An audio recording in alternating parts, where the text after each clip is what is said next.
नमस्कार दोस्तों, शिव पुराण में आपका बहुत बहुत स्वागत है। आज हम लोग पढ़ने वाले हैं शिव पुराण की विद्वेश्वर संहिता का 12वां अध्याय मोक्षदायक पुण्य क्षेत्रों का वर्णन। तो चलिए शुरू करते हैं। सुत जी बोले, हे विद्वान और बुद्धिमान महर्षियों, मैं मोक्ष देने वाले शिव क्षेत्रों का वर्णन कर रहा हूँ। पर्वत, वन और कानूनों सहित इस पृथ्वी का विस्तार 50 करोड़ योजन है। भगवान शिव की इच्छा से पृथ्वी ने सभी को धारण किया है। भगवान शिव ने भूतल पर विभिन्न स्थानों पर वहां के प्राणियों को मोक्ष देने के लिए शिव क्षेत्र का निर्माण किया है।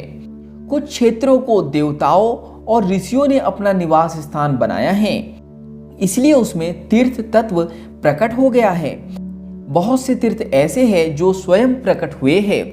तीर्थ क्षेत्र में जाने पर मनुष्य को सदा स्नान, दान और जाप करना चाहिए, अन्यथा मनुष्य रोग, गरीबी तथा मुक्ता आदि दोषों का भागी हो जाता है।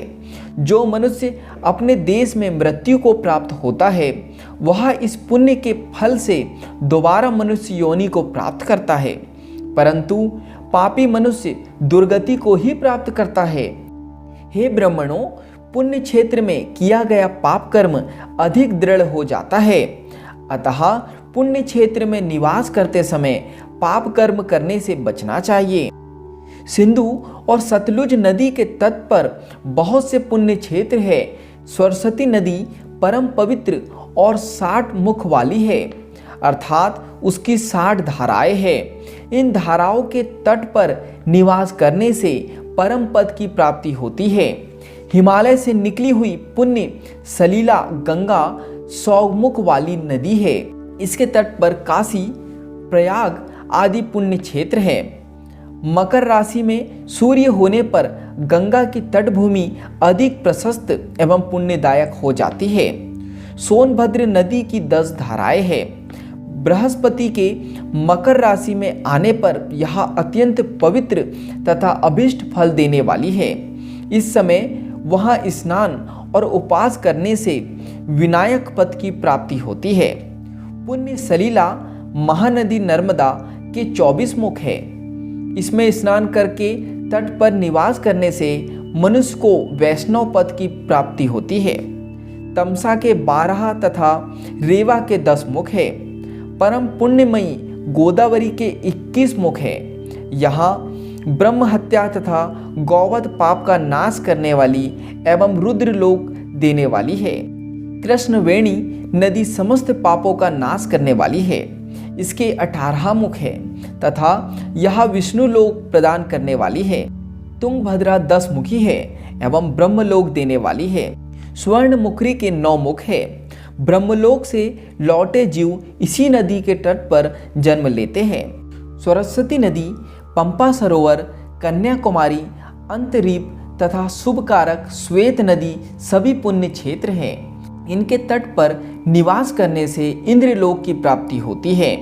महानदी कावेरी परम पुण्यमयी है। इसके 27 मुख है। यह संपूर्ण अभिष्ट वस्तुओं को देने वाली है। इसके तट ब्रह्मा विष्णु का पद देने वाले हैं। कावेरी के जो तट शैव क्षेत्र के अंतर्गत है, वे अभीष्ट फल तथा शिवलोक प्रदान करने वाले हैं। नैमिषारण्यम तथा बद्रिकाश्रम में सूर्य और बृहस्पति के मेष राशि में आने पर स्नान और पूजन करने से ब्रह्मलोक की प्राप्ति होती है। सिंह और कर्क राशि में सूर्य की संक्रांति होने पर सिंधु नदी में किया स्नान तथा केदार तीर्थ के जल का पान एवं स्नान ज्ञानदायक माना जाता है। बृहस्पति के सिंह राशि में स्थित होने पर भाद्र मास में गोदावरी के जल में स्नान करने से शिवलोक की प्राप्ति होती है, ऐसा स्वयं भगवान शिव ने कहा था।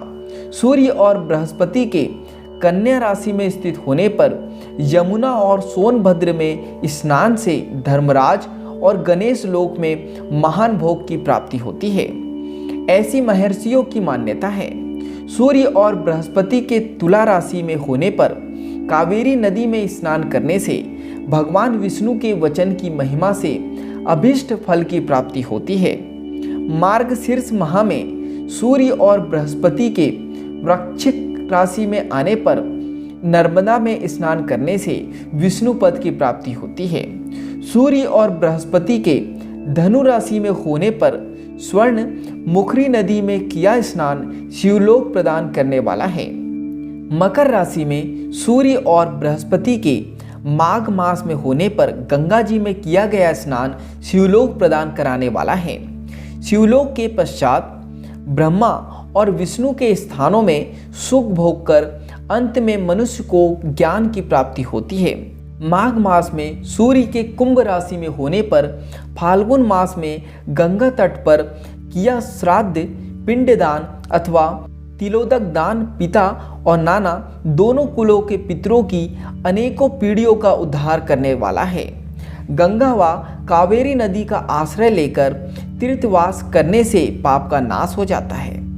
ताम्रपर्णी और वेगवती नदियाँ ब्रह्मलोक की प्राप्ति रूप फल देने वाली है।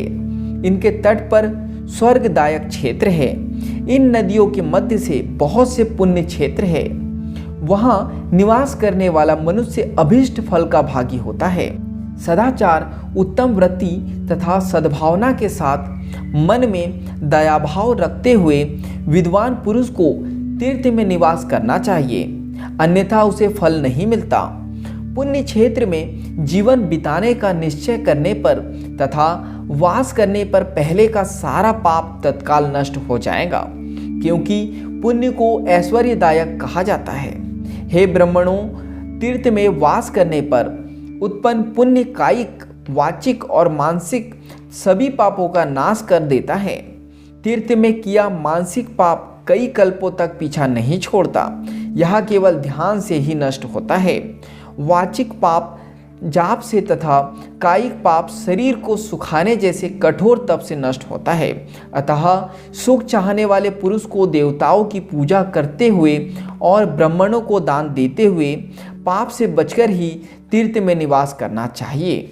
तो यहाँ पे शिवपुराण की विद्वेश्वर संहिता का 12वां अध्याय समाप्त होता है। आज के लिए इतना ही। धन्यवाद।